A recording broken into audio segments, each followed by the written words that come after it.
இன்னைக்கு பக்கத்து வீட்டு அக்கா அவங்க மாட்டை போயிட்டு வரப்புல கட்டிட்டு இருந்தாங்க. மேய்ஞ்சிட்டு இருந்துச்சு. அதான் திடீர்னு ரொம்ப கத்திட்டே இருந்துங்க. கண்ணு போற ஸ்டேஜ் 10 மாசம் ஆயிட்டாட்டுக்கு. அதனால கத்திட்டே இருந்துச்சு ரொம்ப. எவ்வளவு நேரம் கத்தின பிறகுதாங்க கண்ணுக்குட்டி போட ஆரம்பிச்சுது.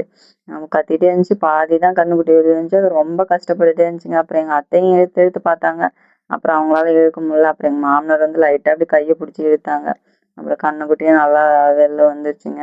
அப்புறம் மாடு கொஞ்ச நேரம் கழிச்சு அப்புறம் கண்ணுக்குட்டியை எல்லாம் செத்தையெல்லாம் எங்கள் அத்தை எடுத்து விட்டு அப்புறம் எல்லாம் இதெல்லாம் குழம்புலாம் எடுத்து விட்டு அப்புறம் மாட்டுக்கிட்ட கூட்டிட்டு போய் விட்டாங்க.